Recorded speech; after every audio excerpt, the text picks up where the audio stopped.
All right, so we went over the approach already. We went over the jump, the separations needed through contact point. We went over how to put different spins on the ball, what arm slot you should go for, what you should be doing with your non-dominant glove arm.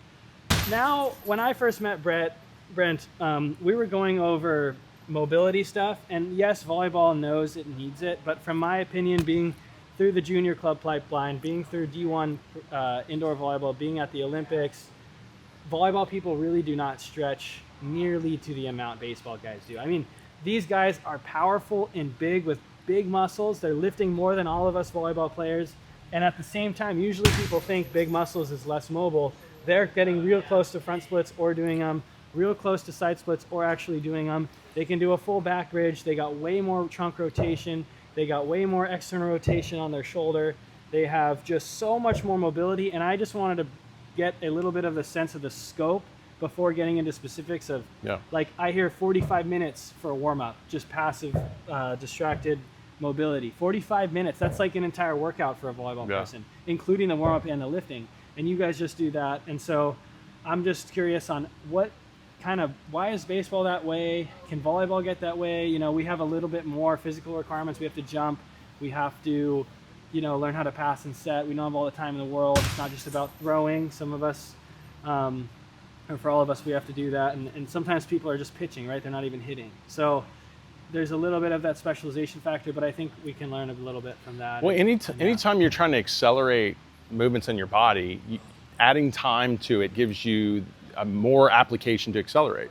So it's like, I love using the runway analogy. So you have two runways and you have two jets. Let's use F-18s. All right. F-18s need to go to about, about 160 miles an hour to take off. I think that's where they start to get lift based on their weight.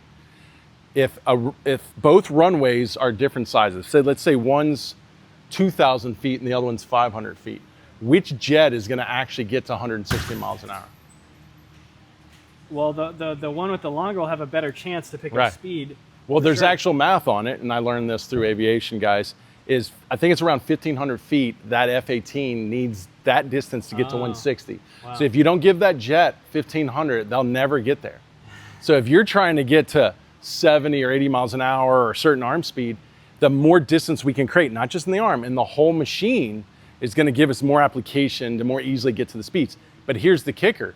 Not only is the less distance or time between movements going to slow us down, but if we do try to go faster in less time, that's going to burn us out or that's going to injure us, right? So that's where mobility, that's why it's so valuable, is you're in lengthening the kinetic chain like the whip, making it easier to accelerate energy and less stressful.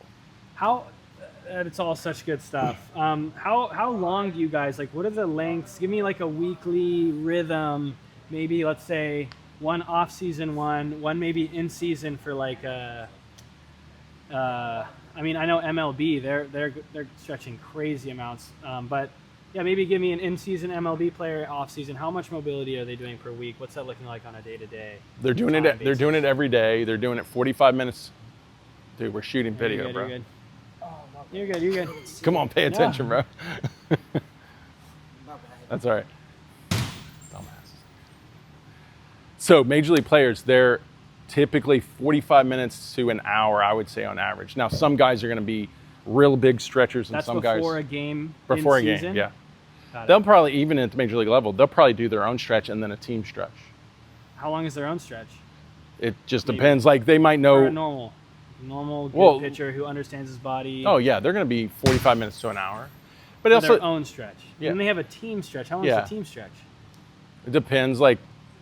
Here's the thing. They might just add in a little things, or they might separate the times because stretching over time through the day is better than just putting it all at once. Okay. So they might do like a early morning stretch, team stretch, and then maybe a stretch right before they go into the game or stretch right after. They're just breaking it up. And that's like 2 hours total of stretching? Probably, yeah. Around? Yeah, but like crazy. I said, some guys are going to be more bought into it, other guys aren't. It's mostly passive or with bands, right? Or are they doing really loaded stretching with a lot of resistance and trying to get end ranges through strength? Well, that's something you got to be careful with, because when you're messing with the fascial system and you're messing with the central nervous system, it can get nasty. Like if I go too aggressive and I start tearing my fascial system too much, then I create a lot of inflammation, and then I'll get tightening, more tightening, because you're thickening the tissue. Or if I turn my central nervous system off and it lets it go too far, then it gets overly aggressive to come back in and be like, no, I'm not letting you do that again. So you have to be very careful with mobility because it can go wrong. Like mobility can easily go wrong. And you do a lot of passive mobility, right? Like just sitting there and holding it. You're on your phone, you're just holding it. I mean, I see a lot of guys in this facility, even like right now watching, like today, like just a lot of just holds. Why? Well, you can do like heard a lot of the volleyball world right now. Yeah. What I've seen, it's, you know, if you're gonna do a hamstring stretch, do it with a barbell and like put some weight on it, and so your body you can teach your body to accept end ranges of motion, prove you have strength there, so your body can give you some more. That's the idea. That's 100%. And I know it's present, but you guys do a lot more. Like passive is like you're doing passive. Like, oh, that's not scientifically good, but I see a lot of baseball guys doing it. I'm sure it works because you guys have the results to prove it. Well, here's the thing. That is the better way, but I like using the approach of like first foam rolling. So I first want to help relax because that's going to support lengthening. Then I want to do a passive stretch. Why do I want to do a passive stretch? Because what I said is there's two mechanisms here. There's a fascial tissue, like it's basically the bag of the muscle. You know, it's the bag around it that holds the muscle together. And multiple muscles all at once, right? Right.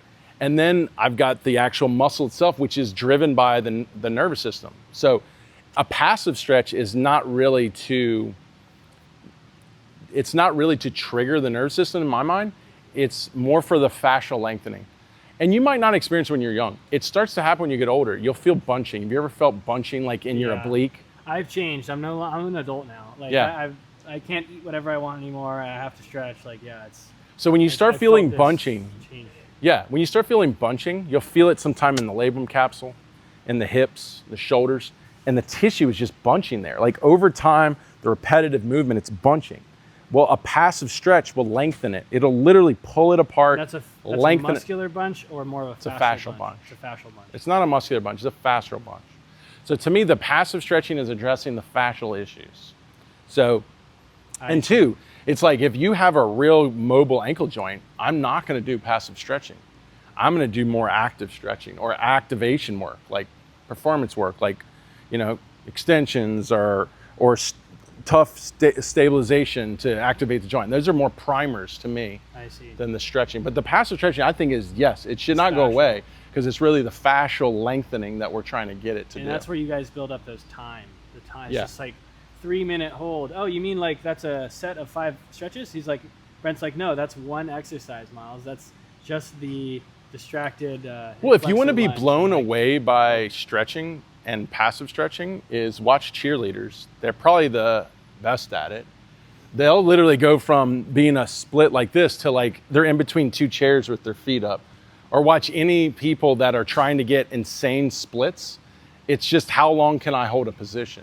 It's purely what it is, right? Yeah, and I like it too because if I'm weightlifting and I'm jumping, I don't want to have my mobility be another high intensity workout. I just want to sit there and just let it go. And that's why I think it can pair really well with at least my current training. But you're right, you should go from passive stretching to active. Like it actually isn't going to be as effective if you don't go to active. So when we do our routines, we go to active. So is that hopefully inside the strength training as you're getting full range of motion movements, or in the pitching you're like, or are you doing like pails and rails or push-pull stretching where you're in your maximum end range, you're just pulling against it and then going ISOs deeper? And stuff. Is it, you which can do one stuff is like it? that. Is it more? I can do all of it. I think it's all good. I think what I like to call it performance care. If mobility, like we like to start our day with mobilities, then performance care is when you start bringing activation or ISOs. And that's the active mobility part of it. Yeah, or the primers. That's when you're priming, and then you go into drill work. Okay. And then from drill work, usually rest and recover, and then you go to lifting and conditioning. That's a typical day. Why wouldn't you do drill work and lifting and conditioning at the beginning? Because drill work is, what's the mechanism to really, what are we really training in drill work? It's not so much like forces, it's more timing. Timing and positioning is drill work. So timing gets worse when the nervous system gets exhausted. I see. So if you're lifting before, because I like lifting in the morning. I just love the feeling of it. Well, as long as you rest and recover long enough and you feel recovered, you can do it. I like stacking them right together so I can wake up at 5 and be done at 11, and then I'm done with sports for the day and I can just But go I think in your sport that can work, because in baseball we have to be so precise that I'm more strict with that with baseball players. All right, well, great. Well, that's a little on the mobility side. I mean, they use a ton of bands to distract a lot of the stretches. They'll put it around their femur. Yeah, like like simple. Their ankle. They'll put it around their spine. They'll use weights, but a lot of it's this kind of, like he's saying, this. You have your mobility throughout the day. It's just passive holds. This is a pretty common one, but I just want to say a lot of these baseball players are having amazing flexibility numbers, and they're also stronger than us volleyball players. We should be more mobile if we want to be so wiry and light, which I think is good because you got to jump up. But at the same time, from what I've seen with Brent's numbers, his elite caliber of athletes, they're more mobile, they're stronger, they jump higher, they're also heavier, they weigh more, and it's just an interesting physical. Yeah, it's bigger, stronger, faster. Yeah. And also understanding sequencing and timing. So. Yeah, and you guys are broad jumping like crazy distances. I'm sure they're vertical jumping probably crazy. Well, our goal is to get there. Our goal is to get elite. So. Awesome. Well, that's the end of this video. We just kind of talked about mobility in a more general sense.